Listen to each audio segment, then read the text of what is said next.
Basic human interaction. One profession that doesn't think this is so cool. Jazz win. Run out the door because it counts. And the brilliance of Kevin O'Connor's foresight. It's all next on tip off. Bum bum bum bum bum bum. Denver, Dallas, and Houston are pissed. Bum bum bum bum bum bum bum. They're looking at our win over the Spurs really mad. Bum bum bum bum bum bum bum bum bum bum bum. Who cares? It counts one in the win column. We'll take it. Bum bum bum bum bum bum bum bum bum. Good morning. How are you? Another nice, gorgeous day. Are we actually going to hold the spring? We'll see. Oh my gosh, I had one of the great human interactions the other day. I have to share just these moments that happen, and you just kind of know we're either falling apart or people are total a-holes. I don't know. I'm pulling in the gas station. There's a car coming the other way, right? So there's two of us. There's two tanks available. We're both coming different directions. He's in a big, huge Suburban. He's like one of those transport cars, um, like Suburban limousines. Not like a real limo, but you understand what I'm saying, like Park City Transportation or something like that. It's not the company who it was.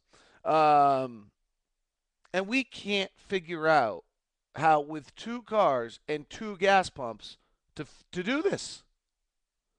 So he comes in. I don't know who was first. I mean, who really cares?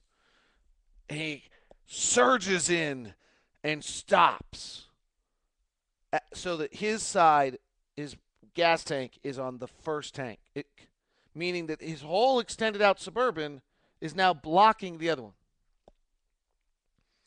So I roll down the window and I say, "Excuse me, sir." And before I have finished that, "I was here first." Totally beeping irrelevant, buddy. I didn't say that. I said, "Okay, great. But do you think you could pull up, use that tank so that someone could use the other one?" "Oh, I could do that." And he does. But like that we naturally couldn't do that to start? It's crazy. Uh, does anybody else have a feeling that the golf pros of the world don't think Bubba Watson's so cool? I mean, have you ever think that maybe they don't think this idea that this guy who's never taken a lesson, taught himself his own swing, comes flying open at the end, just won the Masters golf tournament, might not be the coolest thing and maybe is not the best thing for their entire profession? Just a thought. I played yesterday for the first time, walked 9 holes over at Bonneville. It was fabulous. Jazz win last night. Hard fought game. Spurs were without their big three, and the Jazz struggled to get it done. And I'll tell you, I didn't think it was an effort issue. Remember, missed shots is not a lack of effort. They just couldn't score. The Spurs played a defensive style, fronting Jefferson in the post, and sagging in. I mean, if you took just any moment along the way and took a snapshot, I think they would probably have 8 of their 10 feet in the green of the post defensively.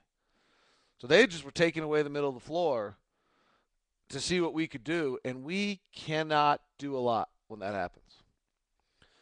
It was really clear to me that offensive execution was not going to get that one done. That's where it really felt like a playoff game. San Antonio came in really well prepared. And they have a defensive philosophy. Lord Chadius or somebody on Twitter pointed out, I get nervous when I give Lord Chadius credit because then I get Tourette's Twitter phenomena coming across my timeline. Just kidding. I know you're listening, so I thought I'd have fun. That we've had an offensive philosophy for our entire franchise. They have a defensive philosophy. It's probably a legitimate point. I mean, our defensive philosophy, as he points out, is play hard. Might be true. We play hard and we foul a lot, which I wrote about at Locked On Jazz, and it's a problem. You really can never be a good defensive team if you foul at the rate we're fouling. Uh, our 3-point defense is actually fine, despite what everybody wants to talk about. It's the 10th best in the NBA. Our field goal percentage defense is okay. It's not great, but it's okay. Houston and San Antonio are right there with us, and our top 15 um, defensive teams, despite being in the 20s in field goal percentage defense, because they don't foul, and we do. And when you look at the teams that foul the most, none of them are any good. We're really defying that area of our game has got to change. We're really defying the odds by doing that. But last night, offensively, we were just dead in the water. And what was clear was that I said on the broadcast, I'm about to sneeze. Excuse me. What I said on the broadcast was I don't know how we're gonna get this. I don't see. We don't have the one-on-one players to make the plays here. And then, sure enough, Devin decided to be that player to make one-on-one plays, and he was really fabulous. That's as good as your point guard can be. He hit 2 pull-up threes in transition before they got set. He ran some pick and rolls and went unabashed to the basket. He had a very good understanding last night of why things weren't working and what had to be done. And that's what got things done. And the other characteristic that has been the characteristic of this team all year is they fought. I mean, I certainly don't think they would have rolled over last night the way I think they could have in San Antonio, but things were not going well.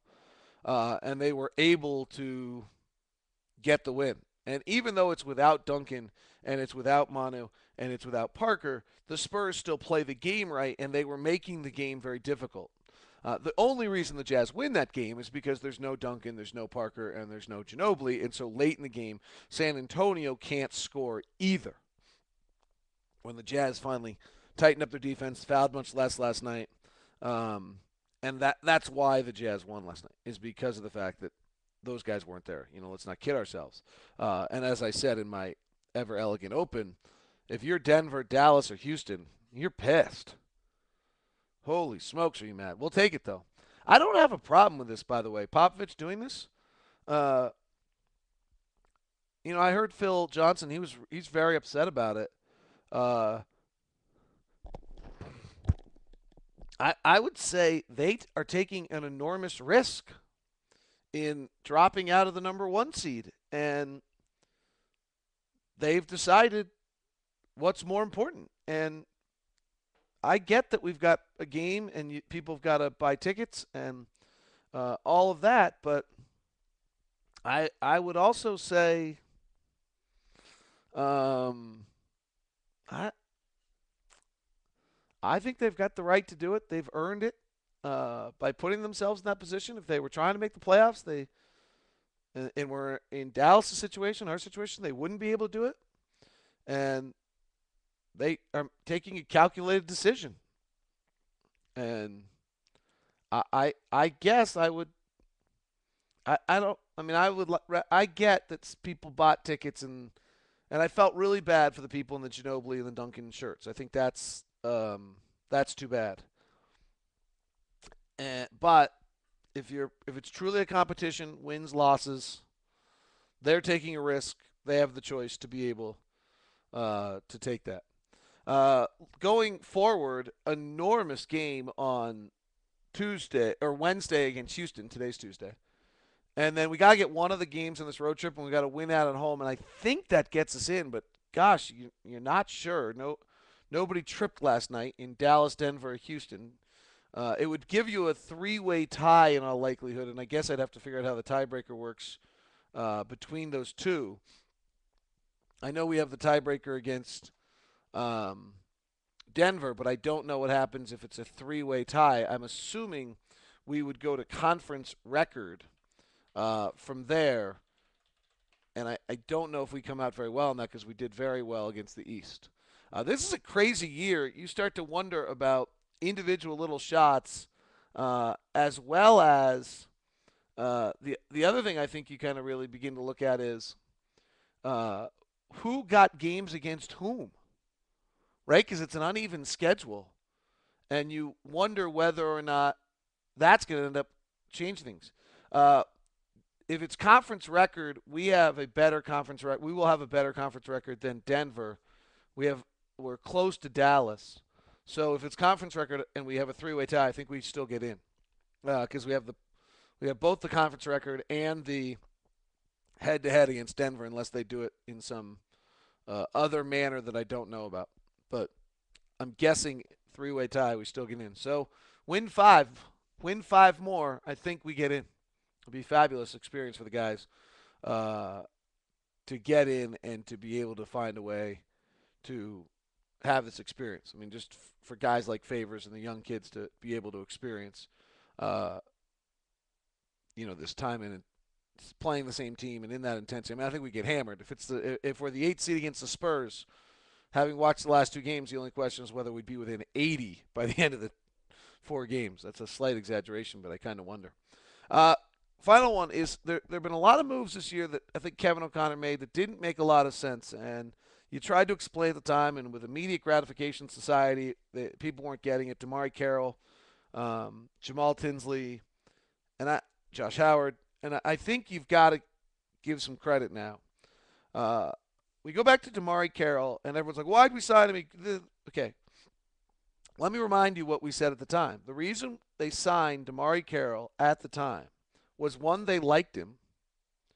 2, he was available. 3, they didn't want to play the 10-day contract game, so they signed him for the remainder of the year. Because whether it was trade deadline or injuries, they wanted him on the roster rather than suddenly having to scramble to go find somebody. Particularly because most of that low-level talent went to Europe because of the lockout. And the players available in the D-League this year are much less good than they have been in years past. So the foresight on Kevin O'Connor's end to see that and make that decision is really everything you're asking for out of a GM. Jamal Tinsley we've talked about a long time as well, but the concept there is, in a regular season, you have your starting point guard who's going to play 35. You have your backup who's going to play 13. And if your backup gets hurt, or if someone gets hurt, even your star gets hurt, you're playing 3-4 games a week. You just go take your backup, he goes plays 35, and your third string guy comes in and plays probably 10 now, and for 3 nights of a week, and he ends up, if it's 2 weeks, you end up needing him for about 60, 70 minutes. But in this season, playing that extra game and playing with more travel, nobody's playing 35 minutes. So now everybody's playing 30 and 20, 28 and 20.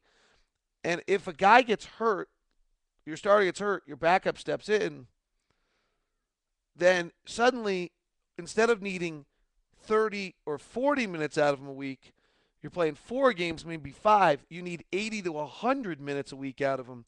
And you can't have Kyle Weaver. You can't have that third string point guard who's just not that good, Ronnie Price. You go get Jamal Tinsley. Those 2 moves, as subtle as they are, Josh Howard is the 5th wing on the cheap, are the moves that are holding this team together and keeping it in contention this year. And it's really very good foresight by Kevin O'Connor in the way that he saw this season how it was going to work, rosters going to work. The other aspect of it is what Kevin does very smartly. We start with 13 guys. You try to stay at 13. If an opportunity presents itself, Damari Carroll, you go to 14. But you never go to 15. Because at some point you might have to. And that's where we hit yesterday with Earl Watson being out for the year with a knee, and CJ's pretty close to out for the year. And Blake Ahern gets signed and will join the team. But you hold at 13. Everyone's like, why do you have 13? You hold it 13 so that if a player becomes available, you can go get him, as the Jazz did with DeMarre Carroll, when other people can't. And you don't go to 15 until you absolutely have to. So that's the way you manage a roster. Good foresight on the season, and it's keeping the Jazz in it. Final note, by the way, Jeremy Evans got his most significant time. We like Jeremy so much that it's great to see. Hopefully he can play well and play better each and every time out. He had a block shot or two last night. That was awfully important. That is tip off. Talk to you soon.